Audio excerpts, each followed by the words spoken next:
Hey everyone, it's time for another My Little Pony episode review. Now, before I begin this review, I should give you guys a reminder on my request policy. You can request any My Little Pony episode you want me to review, just as long as it's one that I haven't done yet, and it's one from the Friendship is Magic series. But keep in mind, I am not reviewing fanfiction. I am only reviewing official canon episodes.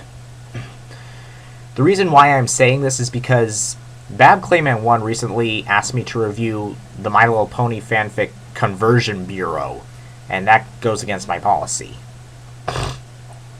So, with that aside, let's get on with the review. This is the last weekend before the first day of spring, so I figured, why not celebrate the occasion? Here's my review on the My Little Pony episode, Winter Wrap-Up. So, the episode begins with Twilight Sparkle waking up at, I think, 3 a.m., getting ready to attend her very first Winter Wrap-Up celebration in Ponyville. While she gets herself ready, she brags about being so well organized. She even had Spike refusing to get out of bed on her checklist. That's really weird. So after the intro, we see it's officially morning, and Twilight is going around seeing what the different ponies in Ponyville are doing. The ponies are divided into teams, and each team with their own respective duty. Basically, the plot of this episode is Twilight's trying to figure out where she will fit in amongst those groups. Of course, no review of this episode will be complete without mentioning the song. Winter Wrap-Up is one of the most memorable songs in the entire series. I think this was the very first fully produced musical number in the series. Other songs like Giggles at the Ghosties and Hop, Skip, and Jump were just minor interlude tunes. And this song gives the Bronies a clear indication on what other songs would come along in the future. Now, there's this running gag of Spike trying to get some sleep because he didn't get enough last night. As you can tell, most of the time he's laying down on Twilight's back throughout the episode. Sleeping, of course. So anyway, Twilight meets up with all the other main six and sees if she can help with them with whatever they're doing. Rainbow Dash is clearing the skies, but obviously Twilight can't do that because she can't fly. Yet. Pinkie Pie is skating across the ice trying to break it up. Twilight tries to help, but then realizes she can't skate and ends up crashing Pinkie and Spike into the snow, forming the old snowman gag cliche. Rarity is making nests for all the birds who arrive back from their southern vacation.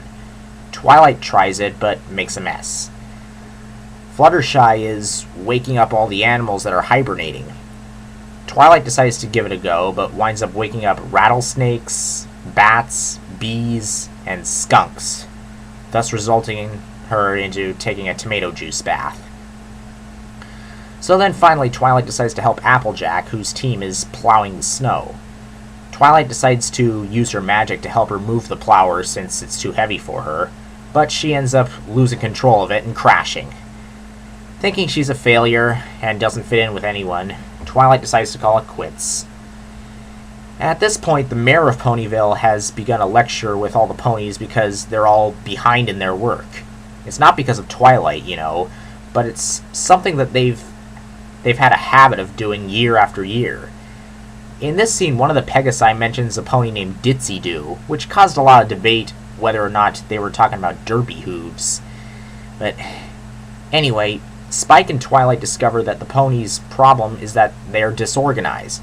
So this is where Twilight steps up to the plate and announces that she would be glad to help organize the ponies. The mayor accepts Twilight's offer, and as a result, for the first time in years, spring arrived on time in Ponyville. And then we see Spike fast asleep on an iceberg, only to wake up with a cold later that day. I often wonder who put him there. Anyway, final verdict, this was a good episode. I think I definitely put it in my top 20. It has an awesome song in it, obviously, and it teaches some good morals. Now then, sorry if this review was short, but that's all I had to say. Now then, here's something I'd like to announce for my future reviews. I once said that I will do episode reviews each time I get a request, but since not many people have been giving me requests, I decided to put together a hit list of episodes I wanted to do. So if I don't get any requests within the next week of my most recent review, I'll just go to whatever's next on my list. But if I do get any requests, I'll move them up to the top of my list and get right on them. So with that in mind, I have to review Magical Mystery Cure now, don't I? Well, looks like I have no choice. So until then, Powerpup 97 away.